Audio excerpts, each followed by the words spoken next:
好，我係 Wildy 好寫影評，咁講下咧 Citizen Vigilante 公民私刑。本身嗰個電影咧就喺網上喺應該 Apple 啊同埋 Prime 嗰度咧有得睇嘅。最主要就係咧歐洲嗰邊咧就唔俾到電影上映。咁然後 Elon Musk 咧喺上個月6月29嘅時候咧，就喺佢自己個 account 咧，即係免費播放48小時 ，OK 以支持一套嘅電影嘅。咁個背景就好簡單，就係話要復仇咯。就係因為依家你歐洲裏邊咧不斷接納唔同嘅新移民咧，但係嗰啲新移民好多都係回教國家嚟嘅時候咧，佢哋根本唔認識，亦都唔尊重民主社會個法治精神㗎。咁嘅時候咧，就會有好多問題出現有一啲會突然間無差別虐殺啦，即係用刀捅死人啦，有啲 gang rapes 啦，咁有啲特別嘅案例，譬如你話美國咁，呢個唔係歐洲嘅美國，咪喺巴士上面呢個烏克蘭嘅難民靚女咧 Irina Zaruska， 咁無端端俾一個非法移民咁殺死啊嘛，係冇理由嘅喎。就俾刀捅死。咁電影裏邊咧都有講到類似嘅嘢，行下街啫，個媽咪好無辜啊，俾人哋捅死咗啦。咁又或者有 gang rapes 咧，個14歲嘅女仔啦，咁俾至少6個嘅咁樣啲新移民嘅施暴者，但係佢哋又未夠18歲嘅。咁個觀點咧放晒佢哋，個情況有啲似英國嗰個就係咁樣嘅。咁掀起軒然大波咁嗰啲慣犯雖然佢未過18歲啫，咁英國嘅情況咧就係3個年輕犯啦，先後強姦2個女仔啦，咁竟然係輕判，即係都唔需要入獄諸如此類，咁以至到咧即係社會輿論咧就好似雪球咁滾大之後咧，先再一次咧向佢哋判刑，根本就真係不知所謂嘅。咁個官判嘅理由係咩咧？話佢哋有特殊需要啊，佢哋唔明白有乜有物啊，所以放過啲黐線嘅。即係諗下，如果嗰個係佢自己嘅仔女俾人哋咁樣去施暴，咁會點樣咧？即係有時唔可以用好多嘅藉口咧，為啲施暴者脫罪啊嘛！我話知你係低能定白痴啦，總之你犯下啲咁樣嘅禽獸嘅罪行，你就要付出個刑責㗎啦。咁就係正正就係咧，依家電影就講到咧，既然歐洲裏邊嗰個嘅legal system 嘅法律制度咧唔可以保障受害人嘅時候咧，咁我哋自己嚟啦，我哋自己處理嘅。咁呢個就係一個故事背景啦。IMDB 咧就俾到6.3分嘅 Rotten Tomato 影評人咧7%，但係觀眾滿意程度咧就去到94%。咁你知道點解係7%啦？你知道嗰啲影評人多數都係左傾嘅時候咧，就將個分數咧係壓到好低嘅。咁我大概就俾到6至7分，因為我自己就嫌咧唔夠爽同埋唔夠暴力，所以可能傾向係6.5添啫。但係佢嗰個話題性啊，或者啱啱即係適切依家歐洲嘅背景嘅時候咧，我覺得其實係一流嘅，個切入點係一流。咁事不宜遲咧，講解多少少背景嘅時候咧，就先讚後彈啦嚇。背景咧就係呢個德國邪典電影之王啊，就係叫 Uwe Boll。W 咧就係讀個 V 音嘅德國音嚟講 Uwe Boll。咁中文係譯做烏維鮑爾啦。咁我叫做鮑爾導演啦，咁佢之前有一啲嘅電影咧，譬如 Postal 啊、Assault on Wall Street 啊等等嘅。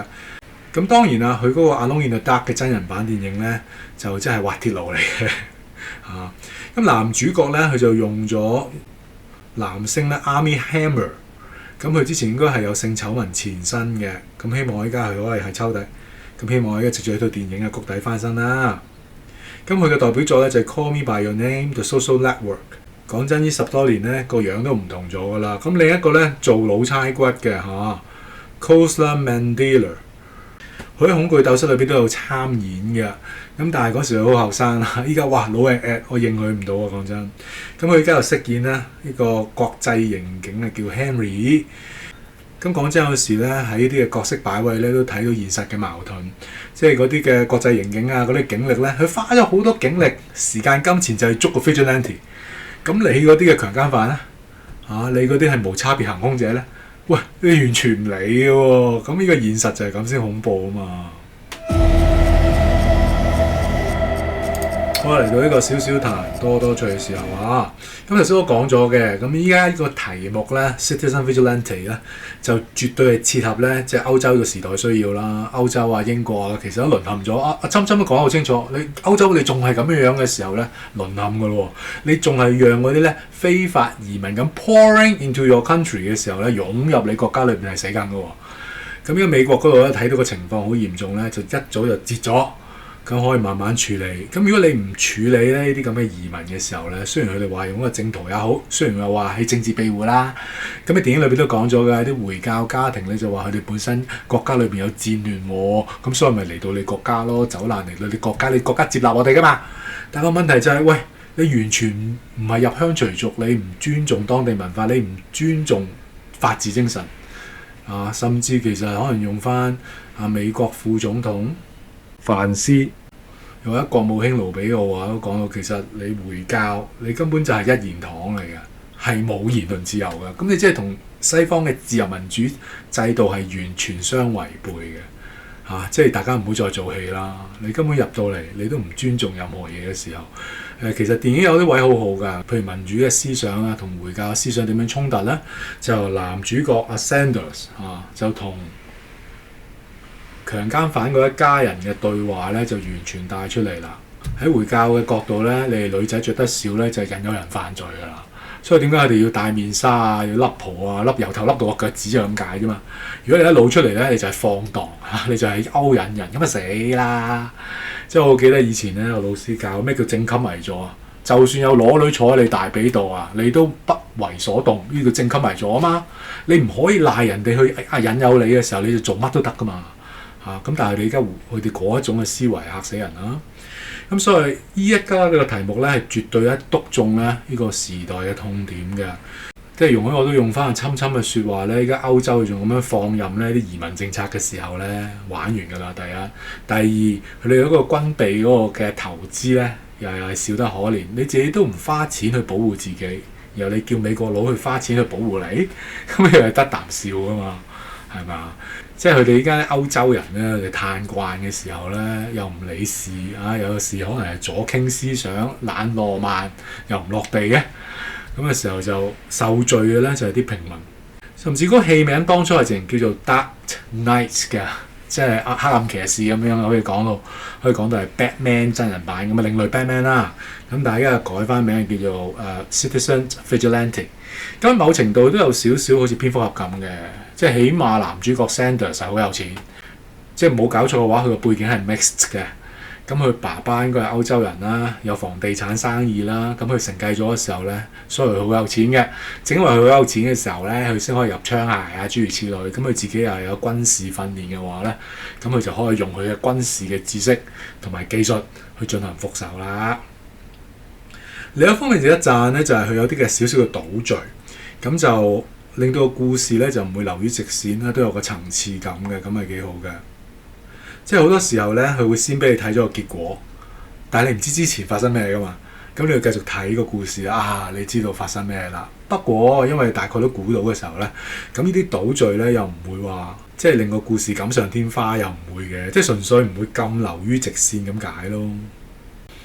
又或者佢啲一啲畫面咧，其實都合格嘅，即係佢一個私刑判官咁樣啦，特警判官咁樣啦，佢又係警察，佢又係法官。咁當佢執行佢嗰個嘅私刑嘅時候咧，佢某一啲暴力鏡頭我都覺得合格嘅。只不過頭先話我會彈咧，就係唔夠咁揀，咁我陣間咧再補充。同埋咧嗰種意識形態嗰個嘅對立對壘咧，咁喺男主角同埋即係個回教徒家庭嘅對話都好清楚帶出嚟啦。咁或者其實有啲畫面都説故事，無端端個媽咪喺街上俾人捅死嗰度，咁呢啲已經好清楚啦。又或者即係透過受害人，你探訪個受害人啫，好凄涼。原來14歲，我睇個樣唔知㗎嘛，你知鬼妹早熟啦。咁原來佢話只係14歲啫，即係搞到遍體鱗傷俾人哋 game rape 完，好慘。咁即係問翻佢爸爸。咁佢爸爸又欲言又止，即係非常之懦弱咁但係反而咧問翻佢嘅姊妹嘅時候，你覺得法庭裏面嘅判決有冇 justice？ 反而姊妹話冇 justice 咁所以咧男主角先要更加替佢哋伸張正義啦。咁好啦，嚟到咧一個少少談多趣啦。好，少少談多趣咧，承接上題，咁就係話咧阿 Sanders 咧。去特登敲門問翻啲受害人家庭，你覺得法庭嘅判決有冇俾到你哋有公義？你見唔見到有公義呢？咁某程度係有少少多餘嘅，係咪啊？有啲老土添，你一定要受害者家人首肯，你先可以幫佢復仇咩？即係如果佢哋話我哋唔想你復仇，我哋覺得法庭判得好好我個女着得咁少咧，其實佢都有佢唔啱嘅，係咪你就唔會執行你嘅私刑呢？唔會啊嘛，即係理論上其實我覺得佢咁樣去訪問翻一啲嘅受害者家庭咧，有啲多餘嘅。只不過咧，可能劇情編寫裏邊咧，即係俾你睇到其實受害人家庭係好慘、好凄涼啊！佢哋好想咧公義得到彰顯，但係法律冇保障佢哋，所以以至到咧佢哋先將個問題咧自己解決啊，或者託咧呢一個 citizen vigilante 呢個私刑者幫我哋解決。但係再講一下咁樣嘅編寫，有時候我覺得有啲無謂同埋多餘嘅。第二樣咧，我覺得有少少要彈嘅係咩咧？其實電影咧有幾個可以係高潮位推上去嘅，佢冇推到。我舉一個例啦，佢巴士裏邊咧見到佢哋3個應該非法移民，佢哋唔俾錢，咁啊後生仔嚟嘅，唔俾錢搭車，搞搞震。咁我一諗到啦，咦，其實可以係似 Nobody 第一集咁喎，打到飛起好爽噶嘛。咁但係而家問題就係咧，男主角就放生佢哋啦。咁其實都好嘅，即係你唔係一出手咧就懟冧晒佢哋，唔係。今次俾機會你 ，it is your lucky day 咁啊，當然佢哋唔珍惜機會啦。咁下次見翻佢哋嘅時候就嚼佢哋啦。咁嗱，我自己覺得就某程度咧太容易放生都係一個問題嚟嘅。尤其是你豬肉在前 ，nobody 打到飛起咧喺嗰個嘅巴士上面。咁你今次乜都冇，咁就爭好遠啦。咁佢有幾個位有時都係咁嘅，諗住係打到飛起，又係乜都冇。咁我覺得咦有啲可惜喎，即係可能導演咧。係想走一個真實係一啲啩，咁但係講真，有時你呢個題材咧，你個設定其實已經係好唔真實啦。首先，你個男主角 Sanders 係好有錢，又可以入好多槍械，又有軍事嘅訓練，其實根本都係 Punisher， 即係佢又有 Batman 咁有錢之餘，佢又有 Punisher 嗰啲嘅軍事訓練，即係 DC 同 Marvel 結合。係咪啊？咁根本已經唔係咁真實㗎啦，呢個背景。咁所以我覺得你再玩盡啲會更加好。咁我呢個覺得佢玩得唔夠盡、唔夠喪、唔夠暴力嘅時候咧，反而我要扣佢6點。係啊，如果喺嗰度一早就打，唔使懟冧佢哋嘅，係咁刮到佢腫晒都得㗎。係咪啊？可以嘅喎，冇喎，咁啊唔夠爽。又或者另一邊廂咧，即係嗰啲特警咧，嗰個嘅畫面都好靚，啲特警咧就圍剿佢。圍剿佢屋企，咁當然阿 Sanders 咧就有備而戰嘅嚟啦咁樣樣。其實理論上嗰個位應該係全片嘅高潮中嘅高潮嚟嘅，但我就略嫌咧嗰個處理咧就單調咗啲，即係一攻一守喺一個地方完，咁我覺得唔夠照啊，真係係嘛？舉個例，你可能你 set 定一啲嘅地雷，咁已經係刺激好多啦，又或者。特警攻嗰方面咧，你有多幾招咁樣又好睇，即係俾多啲好似捉棋咁樣博弈咧，你攻我守，你攻我守咁先好睇啊！但係嗰度咧就好直線，去得好快，咁我就嫌唔夠爽，暴力畫面合格嘅即係黐不爛嘅咧，佢機關槍射到黐不爛係好嘅，但係我自己又覺得咧，另一個彈位就係咧，嗰啲全部係特警嚟嘅，唔關事嘅。雖然咧 Sanders 男主角咧已經俾咗警告佢哋啦，我唔想喐你哋㗎。我要執行我嘅私刑，你阻住我咧，你都要喐埋。咁我自己又覺得 over 咗啲，係啊，真係 over 咗啲嘅呢個位。因為始終你話，所以點解佢會改名唔叫做 Dark Knight 咁解咯？即係蝙蝠俠唔會殺人噶嘛，咁更加唔會殺警察啦。咁但係而家一套咧調翻轉就係你當係惡搞蝙蝠俠啦，又或者一種另類嘅 Punisher 啦。咁佢真係連警察都懟冧埋嘅時候咧，我會覺得係 over 咗嘅啊。不過係電影嚟嘅啫，又唔需要禁佢嘅。我覺得禁你都多餘嘅，你越禁咪越多人睇咁解咯。所以如果可能有多少少可能 John Wick 嗰啲真係有啲近身博弈近身戰 CQC、Equalizer 都係㗎，有啲近身博弈咧，咁會好睇好多嘅。咁我依家印象近身戰好似真係冇喎，真係冇喎。咁個爽快度咧就大打折扣。即係明明可以將個氣氛推上去咧，冇句號完，咁好可惜。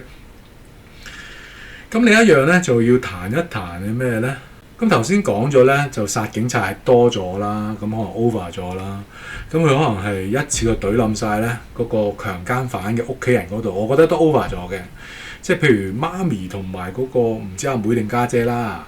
咁雖然佢哋諗埋一邊啫，佢哋雖然無藥可救啫，可能係覺得佢阿哥或者個仔仔冇問題，你咁樣強姦個14歲女仔冇問題，咁呢個係你諗嘢有問題啫。但係咪即係都要咁樣要死喺槍下咧？我其實都覺得 over 咗嘅。不過因為電影嘅緣故，我覺得算啦，冇所謂啦。咁咁啊好啊，既然係講埋嘅時候講埋落去啦，我覺得咧即係本身個電影高潮位又係啦，你本身可以推上去嘅，好快就完咗，我覺得唔夠爽啊！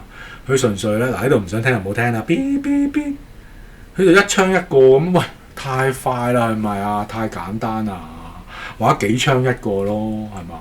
喂你諗清楚喎，佢用咗幾多時間去折磨嗰個受害人啊？如果俾咗我係嗰個受害人嘅父親，我點會一槍即係咁益你啊？諗下係咪？所以點解嗰個10大禁片之一咧 ，Spit on Your Grave， 甚至在新版嚟講，我覺得都好作。就算新版嚟講，我都覺得好正嘅。就係咩啊？以其人之道還治其人之身，嗰下犀利啊嘛！即係新版嚟講好簡單，攞支短槍啫，就塞翻你後邊，你搞人哋啊嘛，去搞翻你咯。咁係嗰個受害人女主角攞翻支槍捅翻。咁話即係睇得好爽嘅，係好暴力，但係又好爽。咁但係佢依家電影就正正就冇咗啲爽位、爽感咧，咁啊爭好遠啦。咁啊太快就 KO 晒對方，咁唔夠爽喎。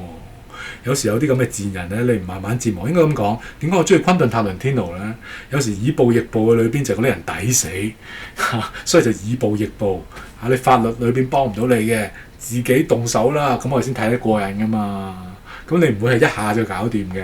咁有時君子報仇10年未晚即係呢啲 revenge is best served cold。你最好係10年20年後先揾翻佢再報仇，咁啊正啦。佢估你唔到，原來係你啊，係啊，我翻嚟啦咁樣。咁但係而家太快解決咧，嗰個劇力同埋劇味咧未夠爽，所以我唔會俾到9分嗰啲咯。唔會好似 Rotten Tomato 咁。我諗大概6.5至7度啦。佢有㗎啦，但係推唔到上去咯。好可惜，仲有一個彈位或者可能係讚位，你睇下點睇。咁有個位咧 ，Sanders 咧佢就去嫖妓，咁係去一個非法嘅雞竇，咁英文係 brothel。咁個問題就係咧，個物業係佢嘅，咁但係個雞竇應該係租嗰個地方住處理啦。咁佢過程裏邊咧，咁佢就翻雲覆雨啦，咁翻雲覆雨裏邊咧，我睇翻資料啦，其實咧可能有幾個層面嘅 AI 咧有3個答覆。第一就係話咧，佢可能佢都有佢自己嘅盲點嘅，其實都係嘅，即係佢其實可能一個業主上身咁樣咧，業主去到巡視業務咁樣，即係佢話其實咧佢係要執行私刑啦。係要追求公義啦，咁可能但係另一邊廂咧，佢去幫襯呢啲嘅非法賣淫活動嘅時候咧，做一個嫖客嘅時候咧，有時佢可能都好雙面人喎，咁可能我覺得都唔出奇嘅，即係有一個暗諷。咁頭先我講咗啦，有啲位 over 咗㗎，差人又殺啊，唔關事嗰啲，即係施暴者嘅父母啊、家姐或者妹啊，一次過懟冧晒啊，咁可能都 over 咗。咁可能正正就係有時佢都睇話俾你聽，其實人咧可能有啲位即係能醫不自醫啊，或者即係只可以睇到人哋眼中嘅刺，睇唔到自己有梁木咁樣啦。咁同一時間咧個意味都相仿嘅，即係要懲罰嗰啲嘅非法移民啊、社會渣滓都好啦。咁但係另一邊廂其實佢都係參與一啲即係非法嘅性活動嘅時候，咁其實佢又好幾多咧。不過又咁講喎，我覺得另一方面咧，佢某程度可能係鼓吹一樣嘢。啱啱咁講，你如果有性需要，你唔好搞嗰啲良家婦女啊，你唔好強姦嗰啲真係無辜嘅女仔啊。你有需要嗰啲又係合法嘅賣淫者也好，乜都好啦。譬如阿姆斯特丹嗰啲，即係有紅燈區噶嘛，咁你咪去幫襯嗰啲咯。即係起碼叫你情我願啦。即係我唔覺得呢個係道德上係啱嘅。如果用聖經角度一定唔啱噶啦。咁但係如果用法律角度嚟睇啦，如果係你情我願嘅時候，佢又對性病各方面都有小心處理嘅時候，咁總好過你去強姦啦，係咪啊？明唔明我意思啊？咁我覺得呢一個意味咧，可能係更加重都未定嘅。咁當然啦，佢當中有時有一啲嘅諷刺嘅，即係佢始終係業主上身。當佢搞緊嘢嘅時候，發現咦嗰度滲水喎，咦嗰度有毛菌喎，咁呢啲都係少少玩嘢啦，係啊。咁但係有時我又覺得咧，即係佢呢一種可能嗰個性格嘅缺陷，或者係裏外不一致嘅時候咧，又未必係貫穿成套戲咧。某程度我覺得呢個嫖妓呢一幕咧係有啲多餘嘅，某程度不過咁講，如果都引導觀眾佢可能去即刻指責嗰個嘅回教青年咁講啦，你有性需要你自己解決啦，你唔自己解決嘅，你唔好搞良家婦女啊！咁嘅時候呢，咁就可能清楚解釋翻點解佢要去嗰啲嘅雞竇啦嚇。即係我覺得啲象徵符號呢，最好就係重複3次嘅。如果唔係嘅時候呢，你得嗰一幕嘅時候呢，就會有少少係突兀嘅，或者嘥咗咯。好似最後係為咗有鹽花而鹽花咁，其實我相信背後佢唔係只係為咗鹽花嘅。所以總結嚟講呢，即係本身呢，我就幾欣賞個故事背景啦，同埋嗰個男主角 Sanders 呢，佢嗰個嘅設定嘅。但係佢最後即係好似乜都大開殺戒嘅時候，有時候可能殺得太快嘅時候呢，就變咗可能有少少病態嘅黐線佬嘅，但係一個好斯文嘅黐線佬咯。咁啊真係爭啲嘅。咁我相信導演即係概念係大膽嘅。咁事實上都係激起好多嘅漣漪啊！好多人中意呢套戲啊，又或者即係睇套電影咧，好似吐一口污氣咁樣樣啦。咁事實上真係啊嘛，你歐洲嘅方面其實真係淪陷咗喎，喺個角度淪陷晒㗎。我以前都有講過嘅，即係點樣將一個民主國家咧係變做回教國家咧，咁好簡單啫嘛，就係回教又不斷咁生仔。咁你本地人唔生啊嘛，咁最後人口上面已經贏你，去透過佢嘅選票推翻你，連你嘅憲法都改埋，好恐怖一件事，同埋一個合法途徑嚟㗎，做緊㗎啦呢啲嘢嚇，所以你係及早去制止佢哋，你唔可以係咁去吸納呢啲咧同你思想相違嘅非法移民咯，或者咧呢啲嘅難民咯。睇翻單單英國嗰個情況 ，Wales 嗰度咧3年裏邊已經有20萬宗咧係強姦案。咁佢冇講到嗰啲犯下強姦案嘅係咪非法移民，咁但係有時大家心照啦，佢唔敢講啦都。又或者咧嗰個嘅強姦率啊，幾時開始暴升咧？就係你引入新移民嘅時候，咁不言而喻啦，係咪啊？咁有時某程度咧，我自己覺得唔單止係你亂咁引入新移民咧，政府不作為之外，令個問題惡化啦。但係同一時間咧，佢電影又講到 control 呢樣嘢嘅。其實政府當局可以處理嘅，但係佢冇啊嘛，點解就要 control？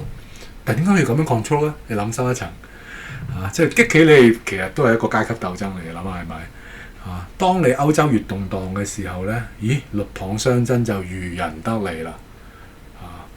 咁個情況好相似，英國係咁樣樣，你入邊立亂嘅時候，出邊咪可以搞你咯，裏應外合咯，歐洲亂，出邊咪搞你咯。同一個道理，同一個 pattern， 你美國係咁放任咗咧嗰啲移民政策嘅時候，美國內部一亂，又益到出邊咯。咁所以特朗普係醒㗎。